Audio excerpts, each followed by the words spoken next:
Last time we were here, or perhaps several times ago, I had just begun working on these pages. My characters in my story had just arrived at the mountains of Carmora, and their adventures are leading them to the Melting City, which is a really quick sketch of right here. And as I was writing, I realized I didn't really know that much about this space, and I wanted to take some time and brainstorm via sketching and world building what those places might look like. I've written a little bit more now in that space, and it's been really constructive to have these mental images to think about and to help me process as my characters are moving through things. But each one of those things builds on the other. And so now I'm creating newer ideas as I'm writing, and I'm going to have to come back and put them together here. Indeed, as I continue to think about it, I realize their whole civilization is probably not going to be entirely inside of one volcano. So I started chewing on and thinking about the things that they might be pulling from the oceans. In fact, I've talked a lot about their shipyards and their vessels in the past anyway. And I was starting to think about growing things on the side of the volcanoes with the volcanic soils and the stuff they might pull out of there, but it's a pretty arid region. And so this is probably going to lead me to doing some more research into the climate on the western side of South America, because that environment is incredibly dry until you hit the Andes Mountains. And then I was not quite able to settle on what kind of architecture I particularly like for these people. And so I came back to this idea of, well, I don't have to have it be just one. Sometimes it's easy for us to think we need to make these things simple. We need to have, like, this is dwarven architecture, this is elvish architecture. In my case, this is Fellard architecture. But that's not how our world works either, is it? Because we have ages and eras of architecture in a single country, let alone a single race. And so I think what I'm going to go with is that every generation or every couple of generations, they switch their architectural style. And that'll be kind of fun to play with. It'll give me an excuse to have structures that are leaning in, structures that are just vertical, structures that are simpler. And we're going to play with some of those things today. So I hope you'll come along. I hope you are working on something of your own. And let me know in the comments below. Are there volcanoes in your world? Whether it's science fiction, standard fiction, or fantasy, and what role do they play, if any? They're such an interesting thing, and I feel like it's always important to have some of these kind of cataclysmic things in our stories. All right, well, I'm going to go ahead and zoom in, and we're going to get to work here. I think I'm going to go ahead and start off with some of the the architectural stuff, just because I think it's an easier thing for me to work on while I'm doing the audio recording too. But also, I think it's important, and I feel a little bit silly that it took me a while to realize that architecture is, of course, going to vary over the course of time. But it's really easy, and I think probably pretty common in our video games, in our stories, in our own writings and our own drawings, to simplify things, to assume that each of these groups of people, these cultures, are monocultures, that they are a single thing. But even if you go back to the king of world building, if you look at Rivendell versus Lothlorien versus Mirkwood, they are all incredibly different things. Like Rivendell, Elrond's people dwell in these crazy halls. And yes, the movies make them look a particular way. If you just look at how the books describe them, they mostly seem like normal halls, like really majestic, crazy, large buildings. And when you think about Lothlorien, essentially they live on what they call flets, which are these structures / platforms that are built onto and into the boughs of trees. So they live in tree houses. But then you go to Mirkwood and like they live in tunnels underground, which are probably echoing back to Nargothrond, which was an ancient establishment of the elves that was delved in part by dwarves. And that's probably who Thranduil is kind of thinking back to. So, yeah, it's this. Even in Lord of the Rings, it's not a mono, culture. There's a significant difference between how the three elven kindreds that I just mentioned live. And of course, there's many, many other elves. We just don't hear about a lot of them in Lord of the Rings, which means it's also very likely that the dwarves of Khazad-dûm of Moria live very differently than the dwarves who live in Erebor in the Lonely Mountain, which is probably also different than the dwarf dwellings in the Blue Mountains before Thorin Oakenshield and his party came down and tried to retake the fortress from Smaug. So I never know if it's Smog or Smaug. I'm sure that Tolkien actually, said it at one point, so I could look that up. But in my mind, it was always just an interesting spelling of smog. But a lot of people refer to it as Smaug, and I know that's how the films decided to do it. But films are not always correct; they just have a high staying power. But I think it's a really interesting thing then for us, and it's also kind of hard. If you think about it in just a world building sense, it really goes both ways. You are able to find some grace and have your designs be a little bit more variant if you think about the fact that humans don't operate in a way where we design everything in one particular fashion and that's how we do it from the dawn of civilization to the end of time. So obviously, like, your structures can be really different. You can have a race of goblins in this city and their structures look one way, and a race of goblins in another city and their structures look dynamically different, and that's totally fine. You could even have characters in your story or in the campaign that you're working on call that out, and somebody can relate it to the kind of discrimination. They're like, oh, what, you assume like all goblins are the same, like no goblin ever had the ability to be different or to do something that was unique or their own. But the other side of it is a little bit intimidating, which is the fact that, oh goodness, like, I'm already doing all this world building for this story, for this world or video game, and now I've got to think of like 6 different forms of architecture. Like, I just want to have a cool building. Like, why do I have to think about the 6 buildings that came prior? And that's, I think, one of the points where you got to kind of look at what your goals are and what your strengths are, and what isn't enjoyable to you. If you love that kind of stuff, then it's not going to feel like a burden to go back and to design earlier forms of architecture. And if that's something that's not enjoyable to you at all, then I wouldn't focus on it too much.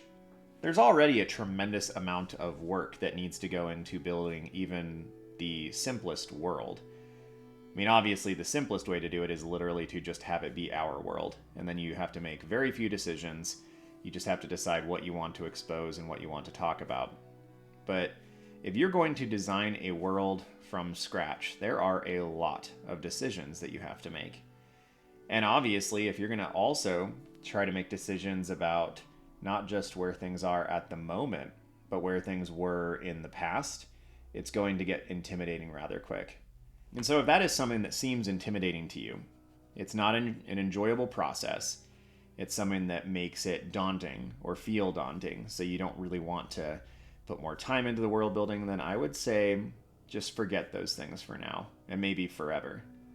There are a lot of stories, a lot of beautiful worlds that have been built in wonderful novels and video games that are not particularly consistent in the long run when you go back into the history. Sometimes it's a detriment, but often, if the story is good enough, like, nobody cares. Harry Potter is a great example of this. It's so inconsistent in so many ways. And yet, like, people still adore it. People still love Harry Potter as a series.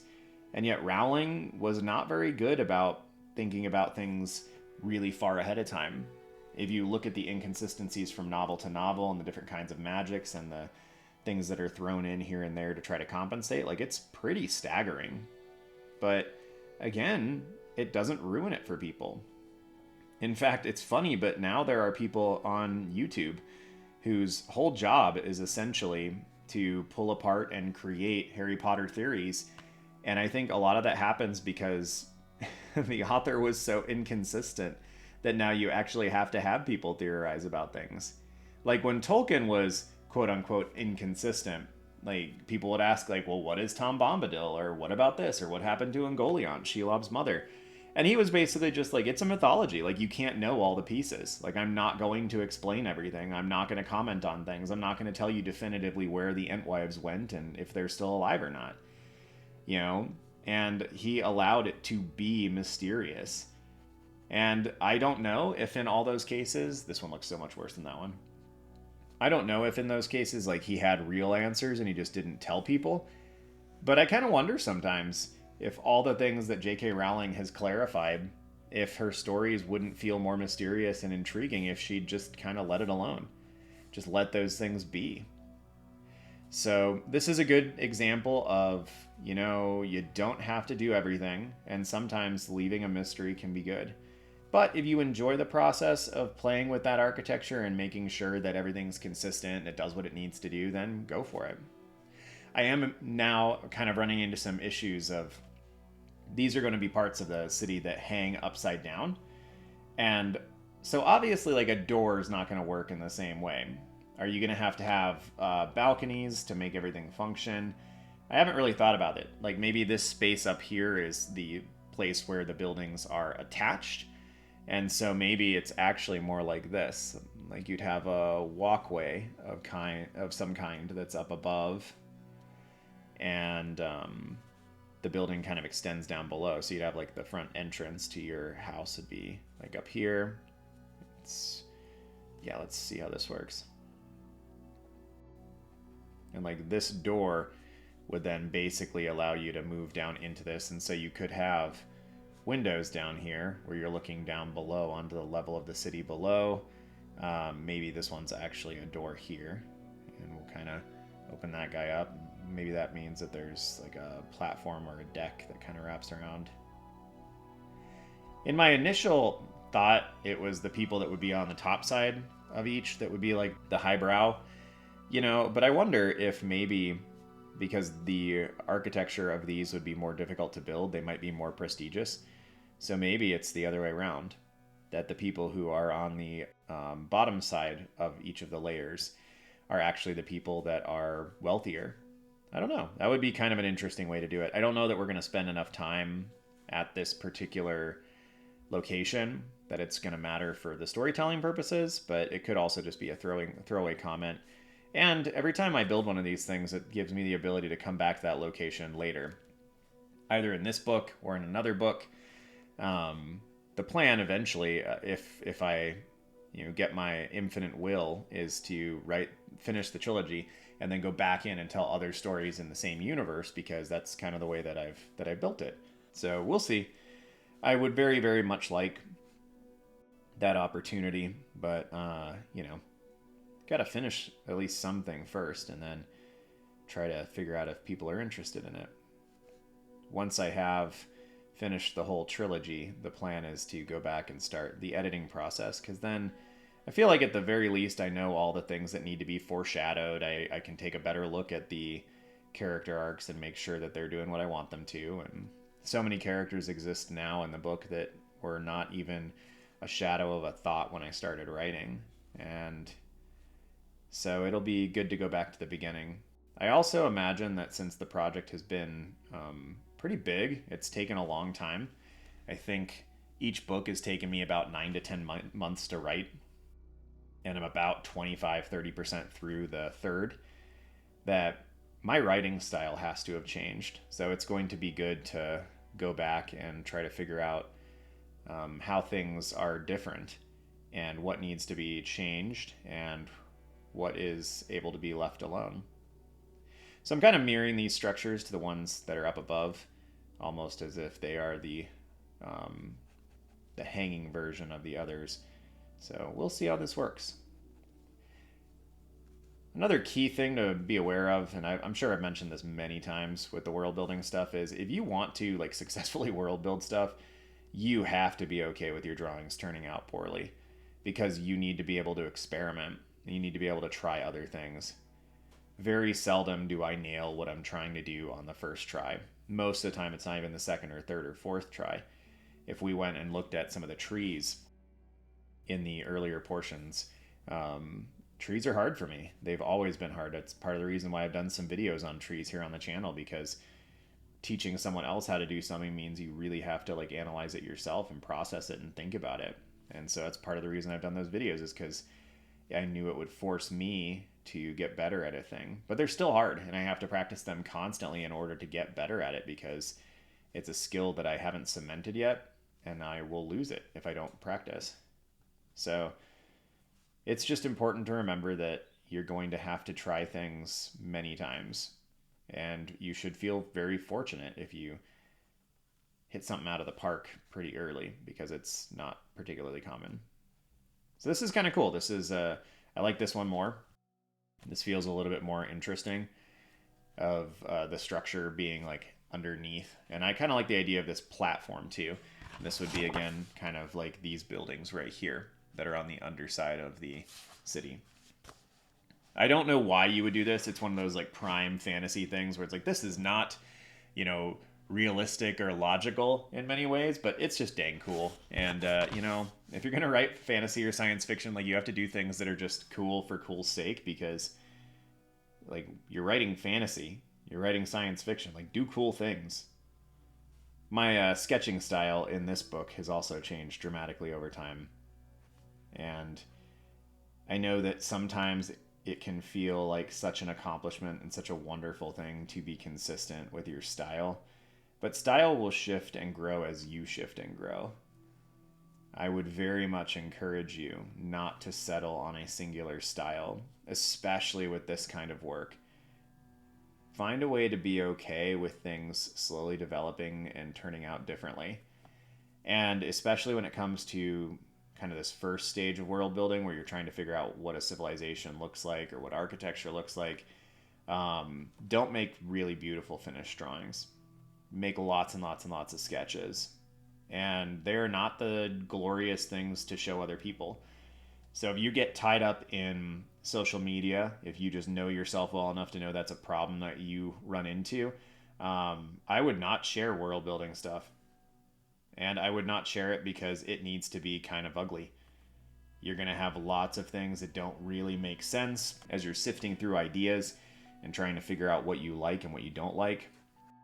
And if you have the pressure of showing other people, you are immediately going to steer away from ideas that you feel like might get you critique of some kind.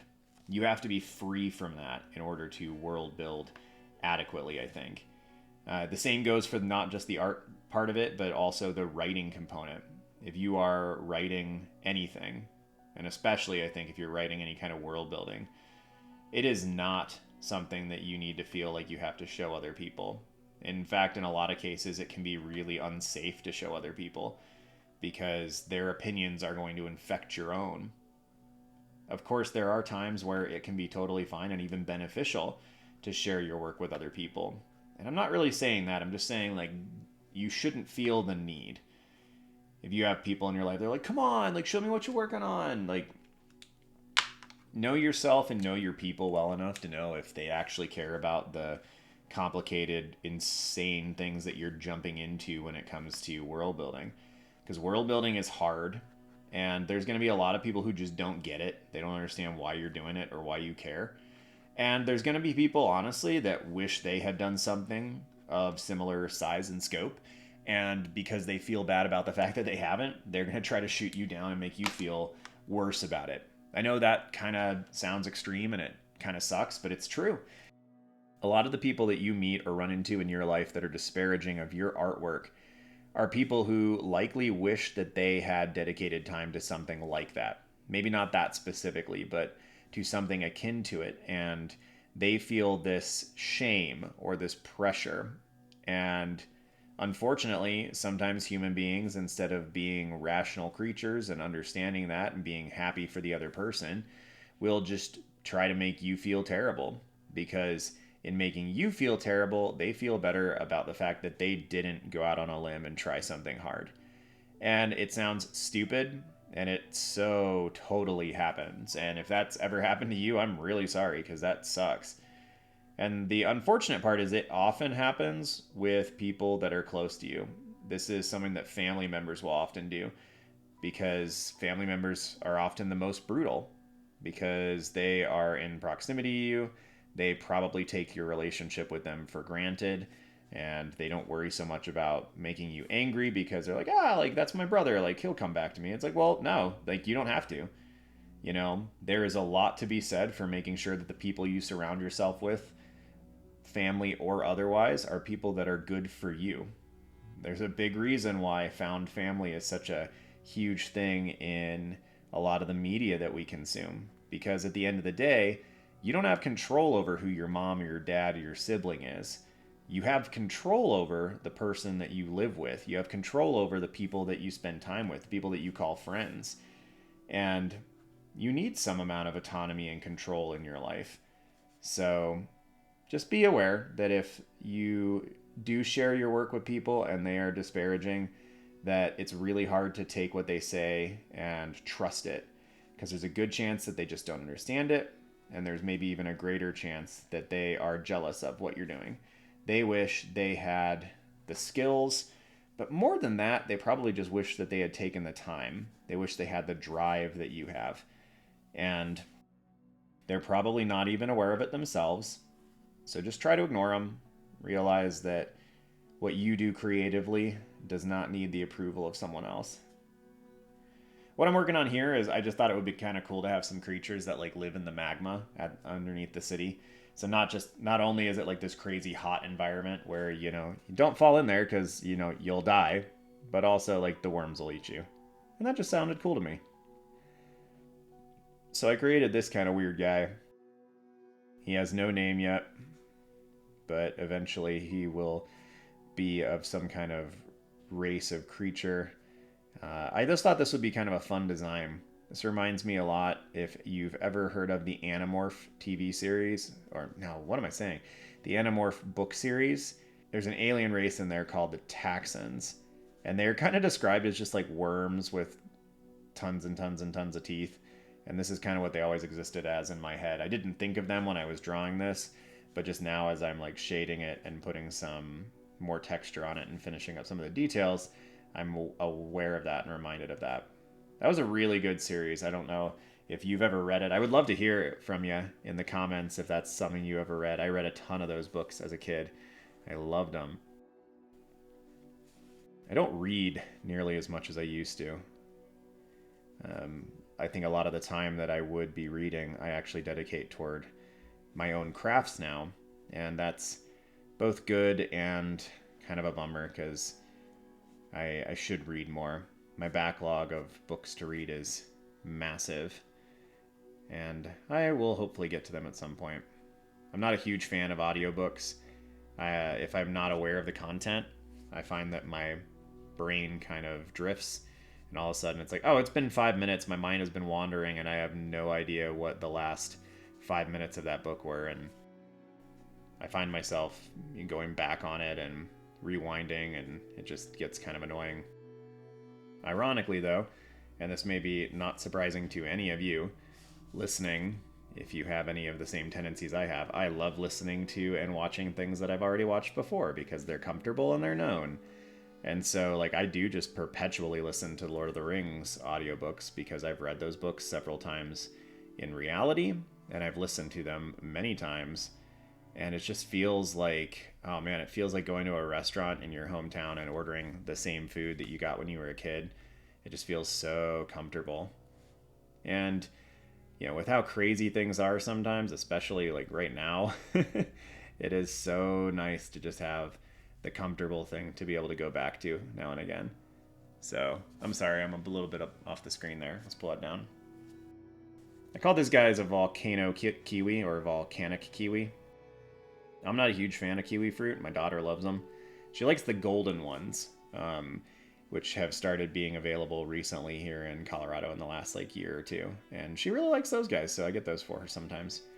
Not sure why I don't like kiwi. The taste is just okay, and the texture is quite odd.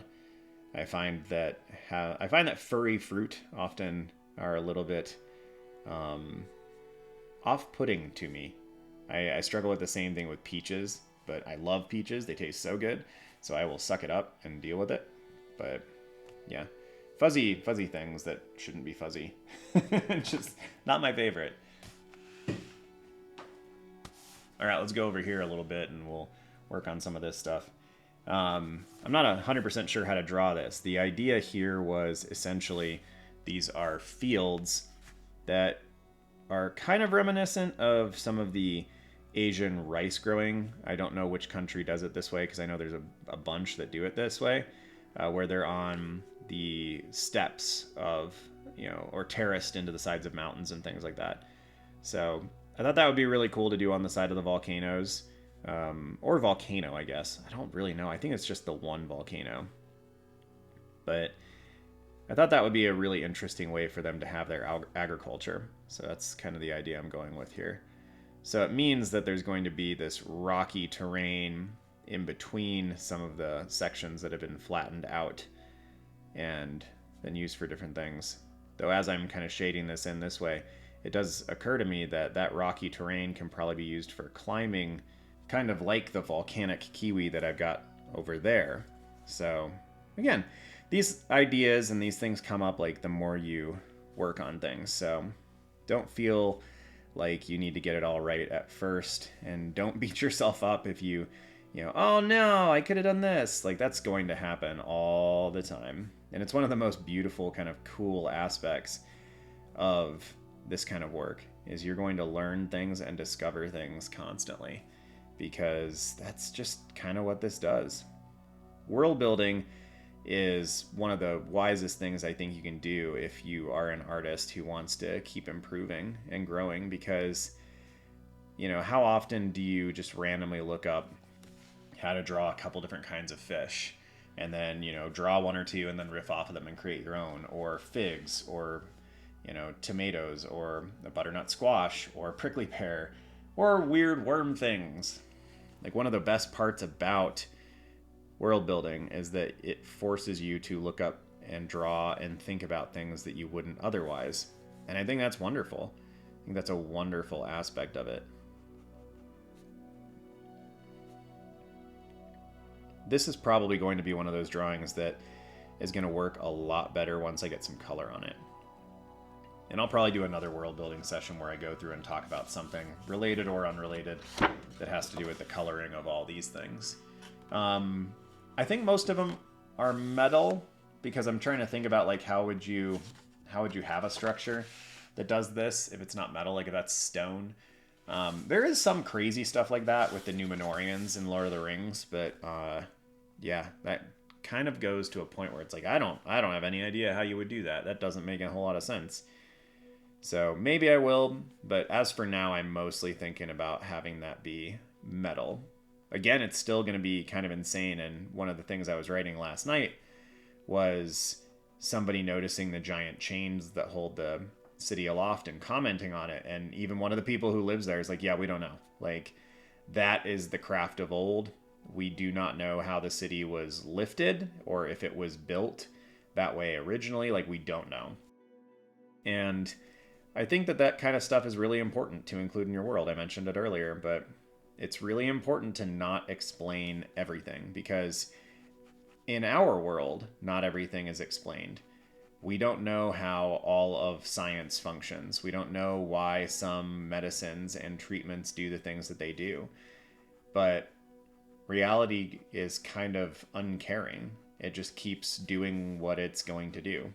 We don't know why bad things happen, and frankly, we don't know why a lot of good things happen. But reality doesn't really care. It just keeps moving, and it just does what it's going to do. As much as it really does anything, because it doesn't do anything. It's just the happenings, things that occur. And sometimes we like to attribute things to that, but in reality, I don't think that's quite how it functions. Things just happen. And that's okay. It's good to make peace with that.